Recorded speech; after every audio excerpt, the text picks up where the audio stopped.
Today we want to talk about conflicts and particularly how to navigate it in a relationship.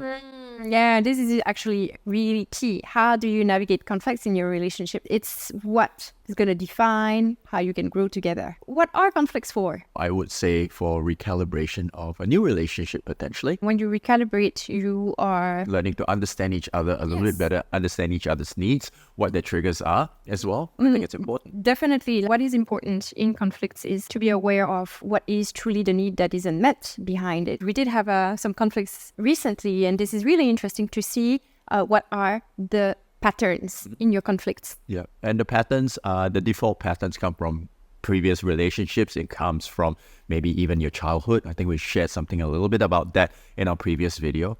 And I guess if I look at my pattern is when I'm triggered or I am just in my own world, I just close off to the world. And sometimes I walk like 4 to 5 meters ahead, just literally in a force field, a steel thin. You call it the petanque. Yeah, you know, like the French pétanque, boule de pétanque. It's a steel ball, and then instead of having his protective bubble around him, so I'm a that you steel have bubble. steel, and there's nothing that goes through, and you are completely unaware of it. And I mean, there are times where you're just literally saying the same thing 3 times in my face.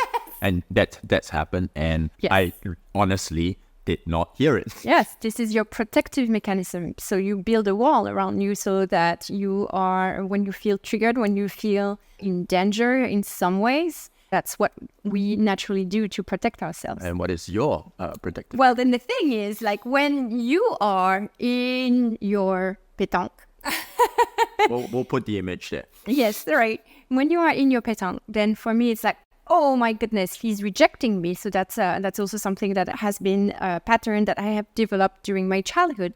So what did I learn as a child? If people are not connecting with me, I am not going to force because it's not going to go anywhere. So then it's my turn to completely disconnect. And then I am completely disconnecting and my pétanque is A lot becoming stronger. It's a lot. Your petanque is a lot stronger. Sometimes the petanque takes a few days to break. Oh no, not A day, maybe a few hours. But it's, yes, it is definitely interesting to see the patterns. Yeah. And then what's important is that what you mentioned, Luke, we are unaware. We are unaware of it. It's our blind spot. Sometimes we react and we go in our default mode. That And what is the default mode? It could be, I mean, going into a cave, going in a petanque. It could just be overreacting as well, just being really fiery as well, right? Yes. So defensiveness and being aggressive towards someone else is like you are in the attack mode. You feel like you've been attacked, so you attack back. So this is a different coping mechanism that we can have. So I guess the question is, how can you grow from this conflict and maybe move away from it or move closer together in the quickest time possible? Time is one thing, but what is important is to always keep the sense of safety and always keep the sense that it is okay to go through conflicts and it is okay to go through those coping mechanisms. But what is really important is to learn how to repair and how to de-escalate the process. For me, I could be like going on my own way. Luke is realizing only too late that it's when I am triggered that he's like, oh yeah, I was in my pétanque and I disconnected. And then so for me, it's like, well, sorry, dude, I've given you enough warnings. You didn't respond and I'm gone. And so what you have done in order to reach out to me is you will insist and you are the one who's going to take the first step. And so that's something that's going to melt the ice that is between us. And that's one way of dealing with the coping mechanism that we have found that is effective for us. So there is a sense of touch. For example, the other day, it's like, okay, let's hug. Let's hug for a few seconds. 10 seconds. And I think really the hug, I did define it as a pattern interrupt or breaking the pattern, because the pattern is you go into your pétanque, I go into my pétanque, and essentially there's no communication, and then there's this distance. And the longer you stay in that state, the further you get away from each other and the harder it is to repair. And after learning through a few different conflicts is saying, look, maybe we just hug for 10 seconds and just have that connection there, however way we're feeling. And often when she's in her thick pétanque, I would say, hey, let's just hug for a little while. And after a while, as time passes, she starts to soften a little. Yeah, definitely. And there is a reason for that. There is an explanation. When you have emotional distance, so what happens is that we create an emotional distance.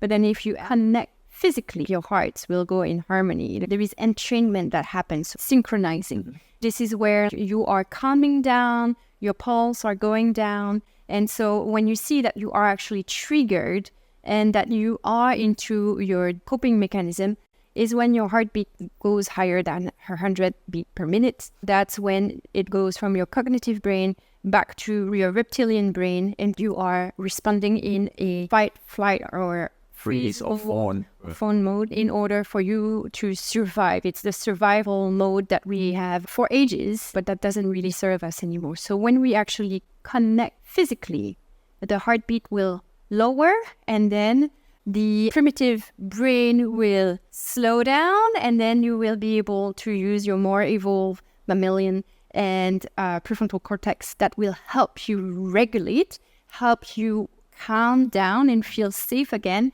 And then this is when you can start communicating effectively again. And I think the other piece to add to this distance, when you are hugging each other, oxytocin, which is a love hormone, gets released. I think the other piece that you can do is hug each other, hold each other's hands, or whatever it is some form of touch, and breathe in sync with each other. Just slow down your breath, and when you breathe in sync with each other, you come into alignment. I call it a coherent state where you're more receptive towards each other, I would say. Exactly, right. Definitely touch, definitely taking the initiative at some level, putting the guard down, and whoever it is first, there's no winners in this. The person that... Actually, yes, there can be. A fun game is like, who is the first one? Who's going to be making this first step? And then so you're like, so look, you did the first step, so you deserve a reward. You're the one who's going to have a dinner. You choose where we're going to eat dinner. I'm going to give you the massage. Yeah, yes. I would love that. So that could actually be a good way to make yourself want to do the first step. To repair. And I guess maybe you can have this discussion before the argument, so at least you plan it and maybe write it down on your family rules, on your rule sheet if you do have one, so that when a break glass in case of emergency situation happens, you go to your rule book like to reach over. Whoever, the person that reaches over first wins, then gets a free meal, right? Everyone wins, right? So yeah, that's one way. But also please take note that some people need a little bit of downtime and distance. So in that case, it is also okay. There is nothing wrong with you guys if you feel like, okay, I need my distance for a little bit. But what is really important to still be in that sense of safety for your partner to not feel rejected or abandoned. It is really important to say, hey, you know what? I need 20 minutes break there. Or you know what? Define it. Exactly. I need to go for a walk. I will be back. But right now I can't be objective and I can't connect with you right away. And so just take your break, but mention exactly what you're going to be doing. And how long it is for. And then you come back and then you can talk about the issue. And for the person that is on the other receiving end of that, just be okay to say, just let go. Let go for that book and not try and fix things at that point in time when it can't really be fixed at that moment when it's just still quite fresh. So being able to just let go and trust that the person will come back, right? And allow for the needs to be met. Indeed.